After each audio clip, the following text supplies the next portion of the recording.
Get ready to master your life and achieve your dreams with Lifestyle Mastery, the show that will transform the way you think about personal development, business, and entrepreneurship, and explores the fascinating world of self-improvement with the guidance of the renowned expert, Dr. Sheila Smith.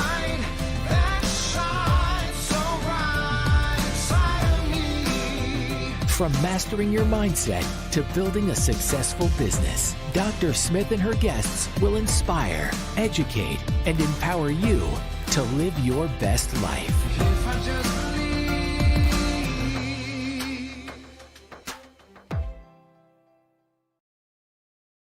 Welcome to Lifestyle Mastery. My name is Dr. Sheila Smith, and today we have a guest that I know will blow your mind in the name of Carlos Callahan. I am so excited because he has a rags to riches story that is going to inspire you, and it's going to make you say, if he has done it, so can I. I'm so excited. So I'm bringing the always ready Los Callahan. There he is. Welcome, sir. How you doing? Always ready. Always ready. I gotta adopt that thing. Always ready. Los Callahan. I want to read, family, a little bit about him so that you can know who you are dealing with. Carlos Callahan is a dynamic and accomplished real estate investor and serial entrepreneur with the passion for creating lasting impact in his community. With over 25 years of experience in the industry, he has flipped dozens of homes in the Chicagoland area and building a thriving 74 door real estate portfolio. Carlos is a true visionary and has successfully diversified his portfolio, I can't read today, with a range of businesses, including Bodyworks, a cutting-edge med spa, and Smoothie RX, an all-natural, all-organic smoothie and juice bar. He is deeply committed to sharing his knowledge and expertise with others, hosting a variety of events in the Chicagoland area and leading international business retreats every quarter. As a business credit mentor, real estate mentor, and small business consultant, Carlos is dedicated to helping entrepreneurs and investors achieve their goals and succeed in today's rapidly evolving business landscape. He is also a passionate philanthropist and uses his success to make a positive impact in the community through his nonprofit organization, Action for a Cause. Through this organization, he provides housing and resources to Chicago's homeless communities. Carlos is a devoted father and husband and father of two boys, and he believes that success is not just wealth accumulation, but is committed to using his success to inspire others and create a lasting legacy in his community. And with his extensive knowledge, business acumen, and unwavering commitment to excellence, Carlos is a true leader and an inspiration to many. And Carlos, that is the reason why I wanted you on. Well, I appreciate that. I need to find out who wrote that. I need to pay them. They made me sound real good. I mean, that thing is fire. Yeah, they need a raise. Let me tell you, when I've listened to you add value in the social media app called Clubhouse, when you start to speak and all the jewels fall from your mouth, I'm sitting here like, and that's the reason why I wanted you on, because you give so much and you don't require much at all. You just start telling people how to get to it.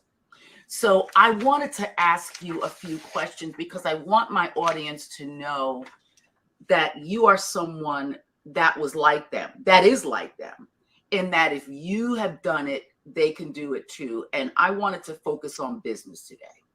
Okay. Whatever you want to talk about. Whatever you want. I appreciate you, sir.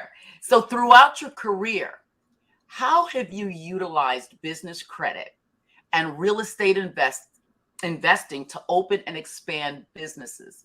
And how can you share some of your examples? Because I know that is a major space that you're in. And please give us some tips and tricks to what you do and how you do it. Oh, that question was loaded. So you said, how I use business credit to. Okay, well. Or can you even start how you got into using? I think would be a better first question. Yeah, I think so too. So I started this journey when I was 17 years old, right? Wow. I was watching TV, and it was an infomercial on. And if you guys probably anybody anywhere over 30, 35 years old, you probably know the guy I'm talking about. His name was Carlton Sheets. He sold a course so you can buy real estate with no down payment, with bad credit and no credit and all that stuff. So as I'm watching the infomercial for the umpteenth thousand time, we all done seen it, watching it, and I'm just, for some reason, I just felt like it was me too. I'm looking at the people and it just looked like the equivalent of where I come from. You know what I'm saying? No, they didn't look like me, but it looked like trailer trash. And where I'm from, that's the ghetto. From where I'm from, that look like the ghetto. So I feel like if they can do it, I can do it. They say they don't have no credit. I don't have no credit either. They say they ain't had no money. I ain't had no money either. So I figure if they can do it, I can do it. So I actually purchased that course at 17 years old. And honestly, the rest was history. So, they laughed at me my first couple of deals because I was 17, 18 years old. Like, you can't do this. Now, you can't do that. But ultimately, I got my first deal. And when I got my first deal, I was following some of the information in that course. And it led me to the classified ads. Some of y'all don't even know what the classified ads are, right? So that was classified ads. It was a ad from a real estate investor, a local real estate investor. So I responded to that ad, and I made an appointment with the guy, and I ended up meeting him. And when he met me at that appointment time, he had to scratch his ass like, hold on, you're not my 2:00, whatever time it was. And I'm like, yeah, I'm Carlos. And he seen I was 18 years old. Everything kind of just changed. He kind of just took me under his wing, showed me everything, and he was my first mentor. And I worked under him. Shout out to my big homie Guy Williams, man. But that's him. And as I was doing paperwork for him, let's say I was his assistant. He took me under his wing. I did everything. I got the coffee. I made the copies. I ran to Home Depot. I did everything. So as I'm doing paperwork and contracts, I was kept on seeing, corporations and LLCs names on these contracts and not people. So it kind of made me, I was like, damn, I didn't know a company could sign a contract. I didn't know a company could buy a house and things of that sort. So it had me asking him questions. And then, he gave me some real answers, but, it wasn't enough to satisfy my thirst for knowledge. So I went and read some books and bought some books. And, the internet wasn't as prevalent, right? How it is now. You just go on like now. So I was bookstore heavy. I was going from library to library and things of that sort. So that's really how I got, started to get in tune with corporations, entities, LLCs, how they work and things of that sort. And then credit was after that. I kind of learned a lot about LLCs and corporations prior to me looking at the credit. Like I said, credit came about a year or two after my inquisitiveness for entities and how they work. And then I started looking into credit and understand how that worked.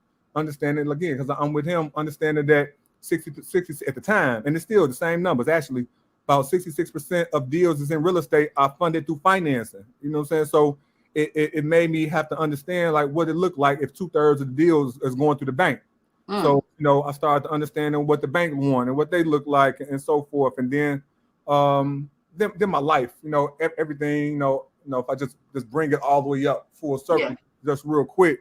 I've worked in the car industry. I've worked in sales. I've worked in a lot of different things that kind of bring my knowledge of credit full circle.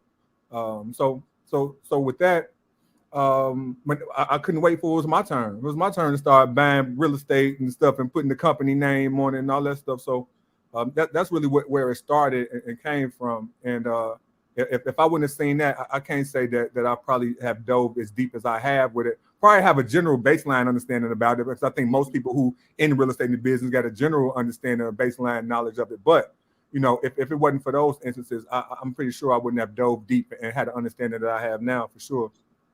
So you You started off with the big homie Guy Williams, took you under his wing. You learned about the real estate portion, but talk to us. What made you want to dive into the business credit side? Can you start from the very beginning and bring us home? Yeah. So in that knowledge, that the authors of these books and studies and things and I studied Donald Trump extensively. They specifically talk about having separate credit profiles for their business. So essentially having two people in the same transaction. And that's really what I found appeasing. So in order to do that, they were saying that you have to have good personal credit because at the end of the day, no entity has any energy. The energy they get, it comes from you.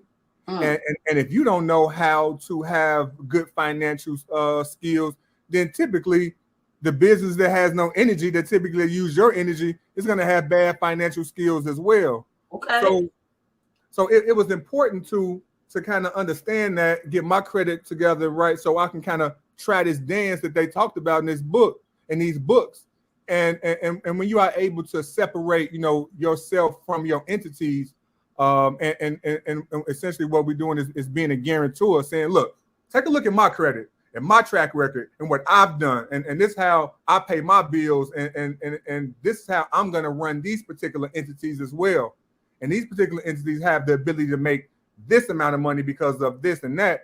The banks are willing to bet on you when you take charge, and you're willing to bet on yourself, and they see that you're responsible, and you got a plan, and then they willing to give you money. So I'm listening to Donald Trump and reading his books and how he go and get $600 million from the bank, and with a plan. You know what I'm saying? Like that's all he had was a plan. So that really made me really want to dive deep and understand. So once I got my first little try with it, and it wasn't even real estate. It was just me getting like some cell phones in the company name, and that let me know that it was real. They didn't run my credit. It was strictly on the EIN, and they tried to give me 100 phones. I'm like, whoa, no, I don't need 100. Like, no, I don't need 100. But that kind of opened my eyes and let me know what starts to be available. I got phones. I've never went to AT&T. They offered me 100 phones. Never. Not never. Still to this day. But a business and my business at the time, they did. So that just kind of let me know the power and that I can 10x this thing. If this thing is right, and just think about 10xing it with 10 business. So now I'm just 100x it. So that's really my mindset with it now. So you were able. Can you give us the steps of what you did to create your business so that you will be able to then go and apply for this business credit? Yeah. So some of these things never change. The steps has always been the same since I started this back in like 2000, 2001ish, somewhere around there. And you got to create the entity. How you gonna do something with it? The first thing you got to do is come up with the name. That starts in the mind. That's the first thing. But after that, you need to go get a location. A lot of times, we put our businesses in our homes, in our houses, and that's the last place we want to have them. So my knowledge at this time knows not to do that. But at the time, I use my mother's house. That's where I was staying at. That's what my first company was birth. It was at my mother's house. So I incorporated it at my mother's house. I got my EIN. I had that sent there to my mother's house. And then as soon as I got that EIN, I got on the phone and I called AT&T Business, and I got a landline. And AT&T, they came out to my mother's house and put a separate jack in my bedroom. And that was out to his mother. Yeah, shout out to my mother. Yeah, she ain't even know she was at work anyway. But AT&T came. They put the business jack in my room, and it was up from there. That automatically at the time, that put you in 411 with the AT&T landline. So that had me in 411 instantaneously. Soon the very next day, the phone was ringing off the hook with people trying to sell me stuff. You're a newly business, and You know how they do credit card processing and all that stuff. And what I did was some stuff that I read in the book. I had to establish a paydex score. I had to get some accounts, and when I got those vendor accounts, you know, at the time I didn't know no better. I was telling people that I ain't had no revenue. I have a brand new business and things of that sort, and you know, those people didn't want to lend to me. You don't got no ability to pay. You know what I'm saying? So once I got that first denial letter back, like, yeah, you don't have no ability to pay. I said, okay, now I know to put some more money on the application now next time. So then, you know, I put some more money on the application, and they started to get approved. And once they started to get approved, you know, with anything, you know, you start to feel better about yourself and what you're doing. The confidence started to come in because, you know, you read all this stuff, you hope it's true, but we don't know it. None of this stuff is true until we actually do it. Right.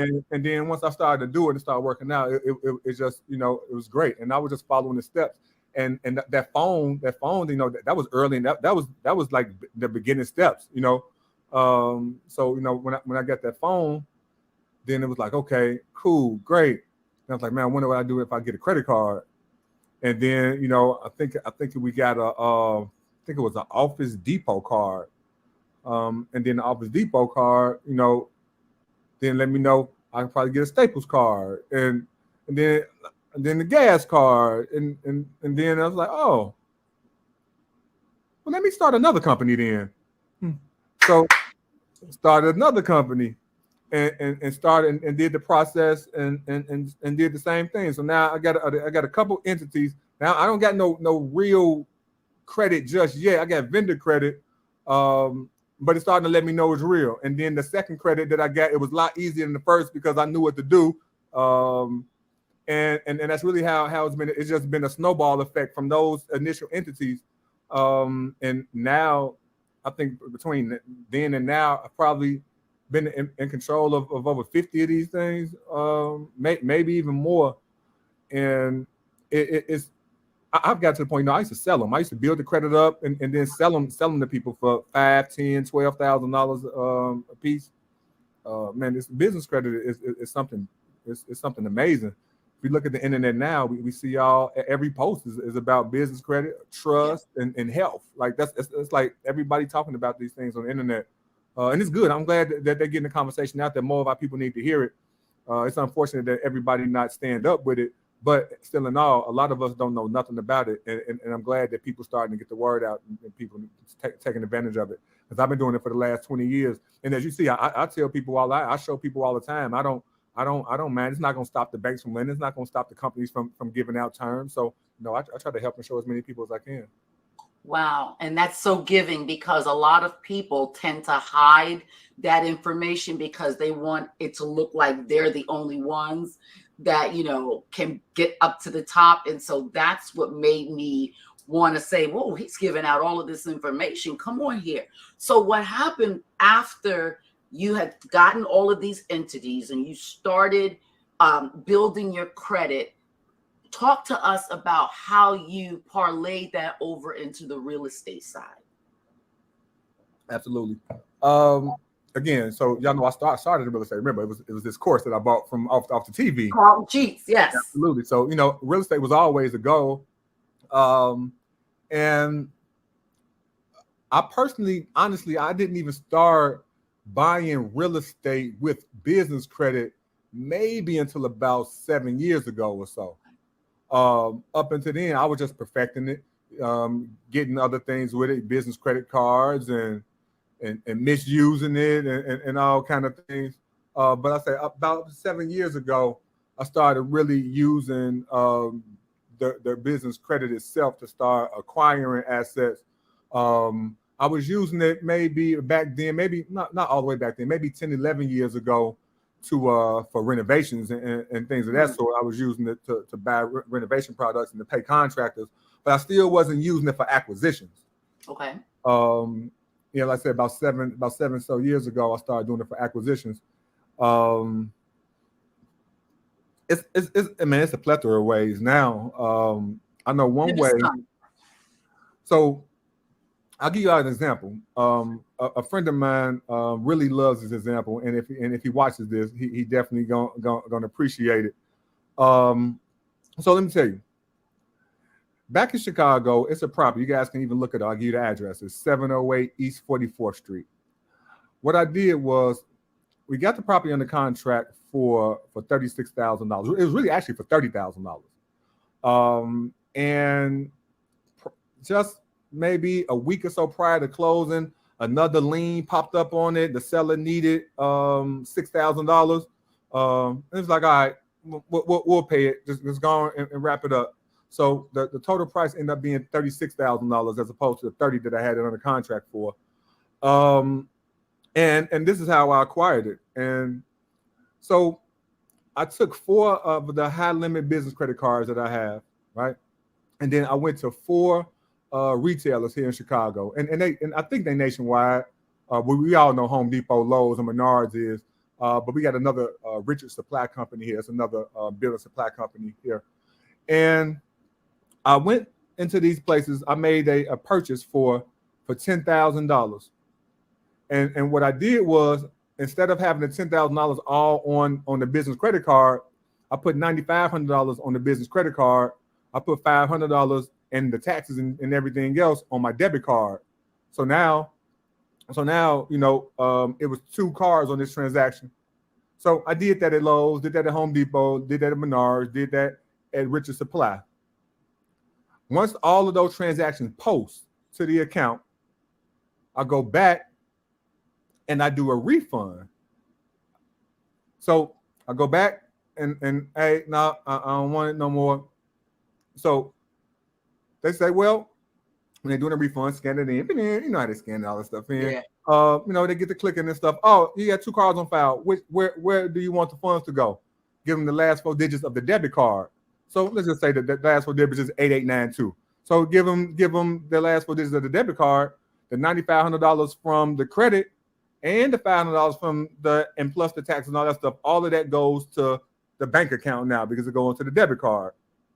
So I did that and made the refund to all of the other 3 places. So now I got the $9,500 times 4 into my bank, into the bank account now. I retain all the business, all the points for my card because the credit transaction still went through. So I retained all the points from those transactions. Now went to the bank and got a cashier's check for the $36,000 that I need to take to closing. Took that check to closing, closed on that transaction, sold that property for $145,000. When took that $145,000 check, deposited back into that same bank account, logged in, paid all the credit cards back and all that stuff, and then I was left with $109,000. And that was all from credit cards.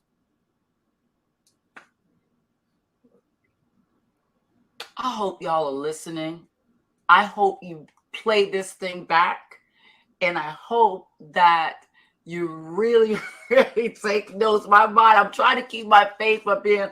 And I've done that a few times. That's just the best one. $109,000 in the pocket. That's just the best one. But I've done that a couple times, like 4 times actually.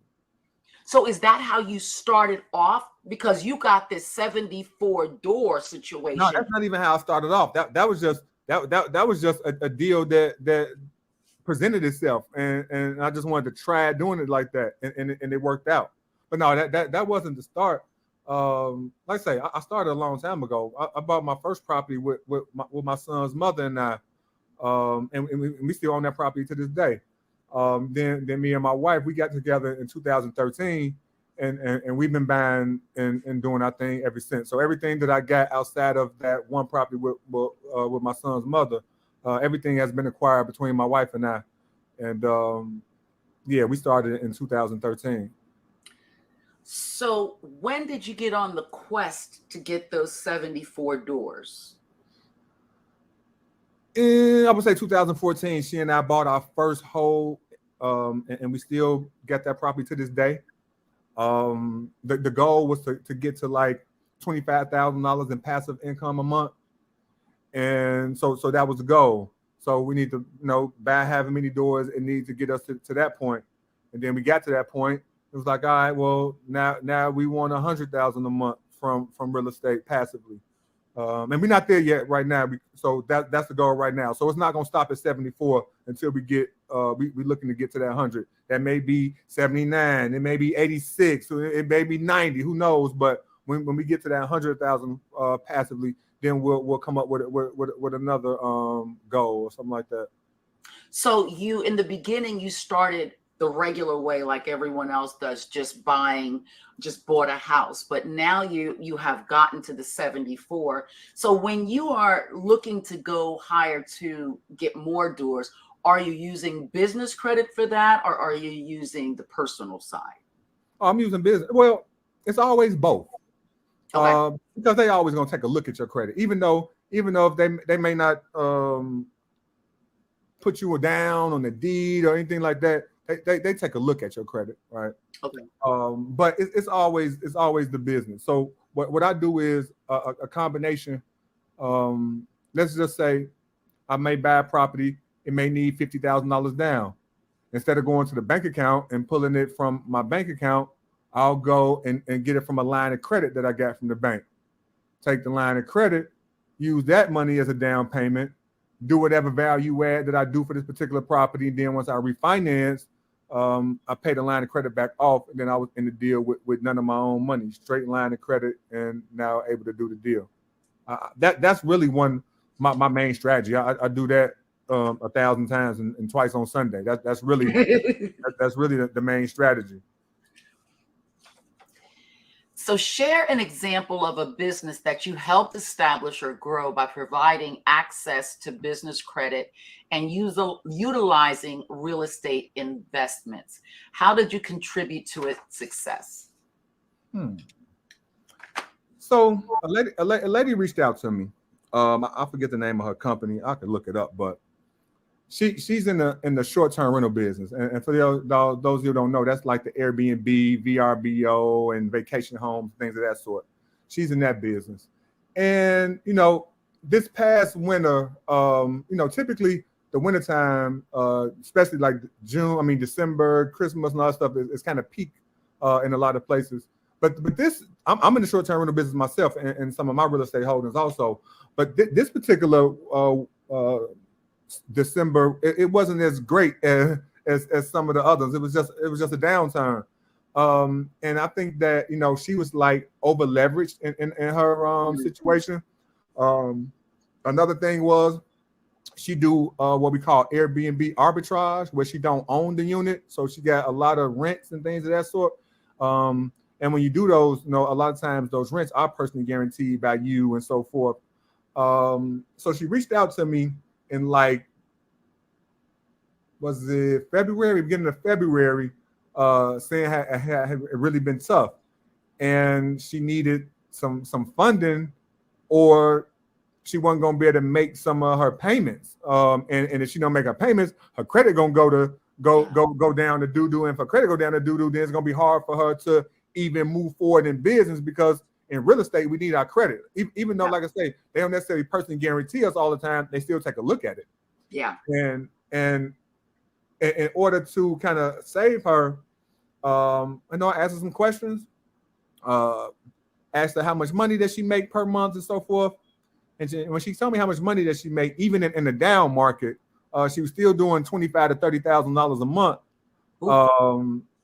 I said, man, well, I could probably get you a line of credit for somewhere around that $25,000, $30,000 a month that you're doing right now. And she said, oh, if you can do that, you would save my life. I say, oh, okay, well, man, just send over your documents so we take a look at them. Let's verify that you make this, because everybody say they got this one, and so she sent it over, verified it, ultimately got the lady a line of credit for like $37,000, and she was able to float her costs. It started to pick back up and everything, and now she good. She good to go. She paid her loan back off, And she's actually hit me maybe about a month or so ago and said that she got another loan with them, and every time she get a loan with them, I get a check. So that's one way how I just took a situation, applied what I kind of knew, and told exactly what to do. She did it, and now she's expanding her business with these lines of credit. Before, she just used it as a lifeline. So now that her heart pumping real good, now she's creating another life. Now she's looking to scale with it. So you helped her get that line of credit. How did you do that? By me being in this industry for so long, I kind of know what the bank's looking for, especially when it comes to business credit, and business funding. And, business credit, business funding, they kind of two different things. And a lot of times people, associate them all together. But I knew her personal credit score was close to 800. I knew that already. So I knew how important it was to maintain that. Nobody wants to drop from 800 to, because even when they drop to 720, they be mad. Like, you feel good, girl, be quiet. You know what I'm saying? But I knew that she definitely needed to maintain that high credit score. And I understand what banks, what finance companies look for, what other companies who lend on terms look for. And I knew that she was still an ideal client, you know what I'm saying? And she was in a rough patch right now, but when things is up, like, she's every bank's profile customers. Like, they would love her. So I sent her over to a private institution that I know that lend to businesses on these type of terms. And they try to do like either 1 to like 5x your income, depending on your business and how long you've been, and whatever that look like. So yeah, I was confident that I can get her that money. And like I say, she got 37,000. She had like $30,000 of income coming in on a monthly basis, when she was typically getting like 60 to 70,000, 75,000 on a monthly basis. So I told her, like, man, once things get back to normal, you come back with those good bank statements, maybe that's around get you $100 a month to float. And I think that's what she got right now. So is that what you teach under the business credit mentorship? So in a sense, yes. So under my business credit mentorship, I really teach you how to go and speak bank, right? Because you can go to the bank and you can have everything that they're looking for. You can go in the bank and say the wrong thing, and now you're not getting this loan or this product, whatever that is that you're looking for, just because you said the wrong thing. Maybe you answered the question wrong because they slick, because they're not your friend. And a lot of times, these people think that these bankers are our friend, and sometimes over years they may end up being a friend, but that's against company policy. They are there to protect the interests of the bank, and every question, everything that they ask, that's risk management for the bank. You know what I'm saying? Even when they say it's smiling and this and that, putting all that language into it, that's propaganda. They work for the bank. And if you say anything during that interview process or that investigation process or that risk management issue, you can not get the loan or the line of credit or whatever that look like. So I teach you how to avoid those elusive questions and knock those out of the park. Exactly what your banking profile need to look like. So you can go in almost any institution and get approved, but then know how to identify the institutions that play ball the way that we like to play ball. We got it's over 8,000 banks nationwide, and these banks, they don't all specialize in the same thing. Some branches just love the consumer. Some branches love tech. Some branches are lend to this and that. So I teach you how to identify the banks that's gonna play ball with us the way that we need them to play ball. The ones that's small business friendly, that for us that make up to $3 million in annual revenue, less than 10 and 20 employees. It's a certain criteria that these banks look for. And I teach you how to identify those banks and then fit the profile that they're looking for, so you can walk out with the credit. That's the number one thing. And then, you get the rest of my expertise. So now if you get entity formation issues, anything about entities, whether it's a corporation, LLC, a trust, maybe real estate. I talk about my real estate holdings, my real estate strategies. I kind of go into all the stuff that I be into, and we do them over Zooms and live events and things of that sort. But the main thing is to teach you guys how to identify the banks that's going to allow us to walk out with the lines of credit and say the right thing so we don't mess it up. Wow. That's powerful, because a lot of people think that, yes, sometimes we can do it on our own, but can you explain the power of mentorship? Why is having a mentor so important when you're going into this area? Man, not even just this area, man. Right. It's important to have a mentorship to walk down the streets that to know that you can walk somewhere, run somewhere that someone has already walked and ran, and know it's look like, hey, coming up on the left is gonna be a pothole. You may want to jump over to move to the right. Like that type of stuff is valuable information. And when we're talking about, someone that can, help you learn from their mistakes, so you don't have to make them, man, that's priceless.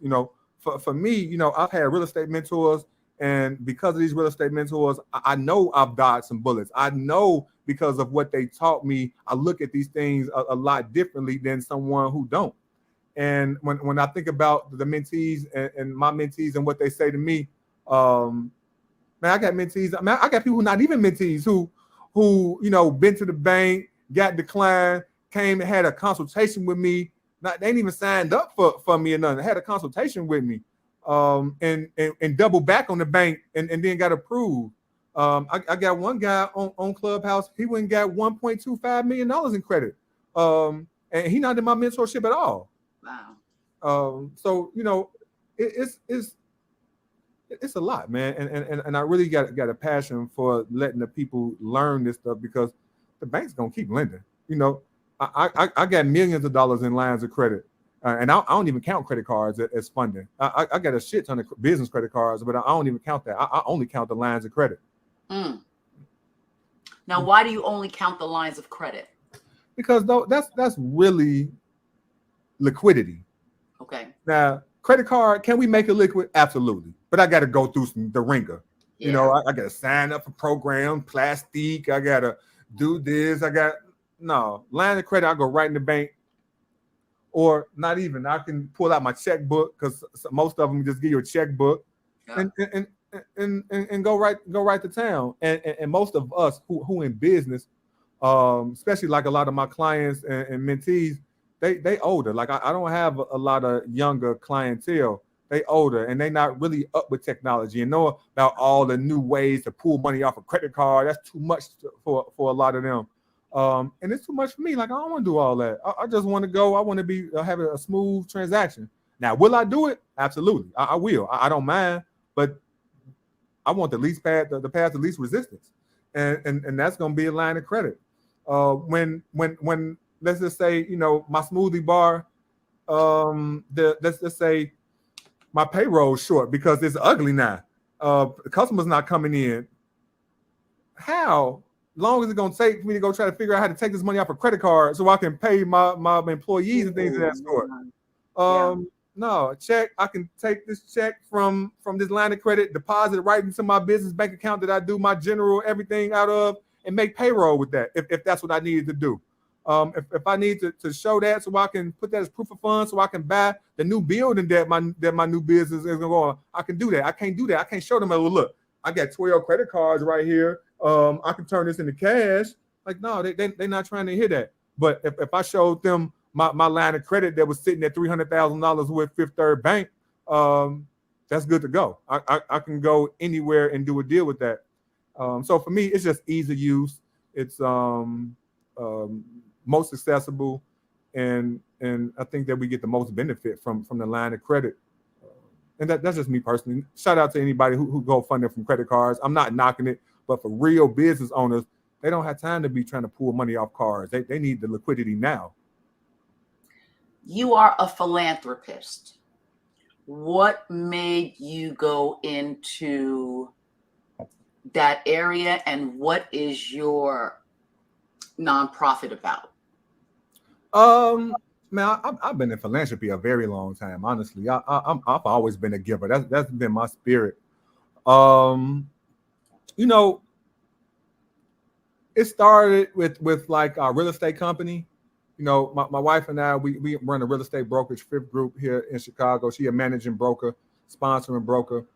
And you know, our team and I, we used to go out, you know, during school year and the beginning of the school year with book bag drives and coats and school supplies, and we gave turkeys and stuff during Thanksgiving and all that type of stuff. We, you know, so we always been given. You know, I believe in the God of the Holy Bible, and you know, when you bless, you know, you're supposed to look out for others, and you know, and I feel that the Most High has definitely blessed us, and because of that, we need to, you know, reach back. So you know, with this business credit information, that's philanthropy for me. I give it back so people can use it and go change they self financially. But you know, a few years ago, we had started a non-for-profit, but didn't necessarily know what we was going to do with it. So we had a dormant non-for-profit just chilling. Then back in 2019 here in Chicago, we had what was called the polar vortex, and the temperature here got below 50, below zero. So you know, during that time, you know, my wife and I was sitting in the bed, and my wife was like, "Man, well, what the homeless people gonna do?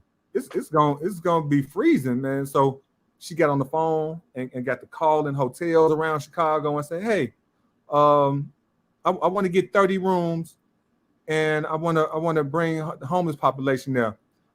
Everybody told her no. The Hyatts, the Marriotts, and all these people. No, no, no, no. We don't want that. They need to be able to put a credit card on file and have an ID and all this stuff, knowing that they don't have that. So you know, we reached out to another one, and they said, "You know what? Absolutely, you can bring them." So we had a hotel that already committed, and we hadn't had a homeless person or nothing. We hadn't had a conversation with nobody. We all in the bed watching the news at the time. So now we had a hotel who committed. So then we got in our car, and went down to where the homeless people reside. Got on social media, and told social media like, "Hey, just bought 30 hotel rooms, man. If anybody got any large SUVs or vans, y'all like to help transport the homeless community to this hotel, man, we greatly appreciate it." That post went viral. Oh, Yeah, I mean, like viral, like all around the world viral, like retweeted from Hillary Clinton, Jada Pinkett, like so viral that it took us to Ellen and all kind of stuff. Just that, like that post went viral. And you know, and Chicago showed up, man. They pulled up, man. They came with blankets and food and all kind of stuff. And you know, we put the homeless people in the hotel room. And then they got to send in money and all this stuff. So it ended up not for being for one night. We was able to house them for 5 nights. With food 3 days a week. I mean, three days, a meal 3 days, and snacks, toiletries, new socks and bras and all kind of stuff. So that was a really dope experience, and that kind of really touched us personally. I was homeless before, so I know what it was like, and to talk to those people and to hear how other people written them off and treat them like this and that, drop stuff off at them that they wouldn't eat, you know, just because hey, you don't eat nothing, you better eat this, and just to hear from them how people treat them less than human. It kind of had us like, damn, well, what can we do to help? Because at the end of the day, we about to drop them back off in the cold. You know what I'm saying? Yeah, it ain't 50 degrees below zero like it was, but it's still wintertime in Chicago. We finna drop them off to, you know, sub-zero temperatures. And so my wife and I was like, man, well, what can we do? So what we did was we stayed in our own zone of genius. I think that, you know, for us to, you know, get outside of what we do would have been a little bit crazy and probably been biting off too much that we can chew. So we took our non-for-profit, and what we do is we went and bought real estate. We bought real estate to house the homeless in. So we personally went and bought with our own money, multi-unit, 8-unit building. We house the homeless in it right now to this day. But we ain't know it was that hard. You know, we just thought, man, we gonna go buy a building, we gonna put some homeless people in there, and then, you know, people that we know, like, no, don't work that like that. No, you gotta. So we partner with some non-for-profit organizations that have the outreach to kind of help them in their mental capacity. So they come off the street, they go to the program, they go through job readiness, they get off whatever drugs they own, whatever that look like, and get them kind of ready for society. And then once they come, then they come and live at our property. So no, that's something that bought that like I say, that has taken us, you know, all around the country. Had us on Ellen. Walmart had donated $50,000 to the cause. Couple of people have donated to the cause. So now that, you know, it has grown and been growing, you know, we always accepting funds, and we really buying property with them. We really putting homeless people in. You know, we had a press release. All the news was out there. We had the homeless people come, the ones that, well, they're not homeless anymore. The previously homeless people, now they got somewhere to stay. So that's a real thing that we've been doing. And again, didn't do this for no notoriety. Didn't know that post was going to go viral. Didn't know that we was going to end up on Ellen's couch or anything like that. It was just an amazing experience. And now that we do that, the Most High has just been blessing us, man. The more that we bless, the more that we get blessed, and that's why I don't stop, man. I'm gonna keep blessing folks. I don't want my blessings to stop. So have many people I can help. We gonna keep helping. The Bible says that when you lend it to the poor, you lend it to the Lord. So I am so honored to have had you on, Carlos Callahan. Now, can they reach you at the Business Credit Mentorship if they want to donate as well? Do they have a way of contacting you there? No, not there. So they can donate at actionforacauseNow.org, actionforacauseNow.org. It is a 501c3. You will get your tax write-off. Everything is together here, you know. So, but yeah, if anybody want to donate there, it's definitely greatly appreciated. You guys can Google that in Chicago. Lady donates homeless rooms. You will see it. It'll be all over the internet. But no, I definitely I appreciate you having me. It was a dope conversation. I appreciate you.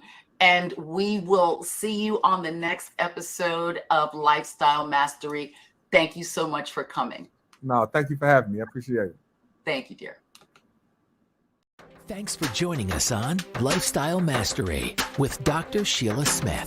We hope that the insights, tips, and tools shared in this episode have inspired and empowered you to take control of your personal and professional life. Remember, personal development and entrepreneurship are a journey, and we're here to support you every step of the way. Keep applying the strategies and techniques you've learned, and never stop striving for your dreams.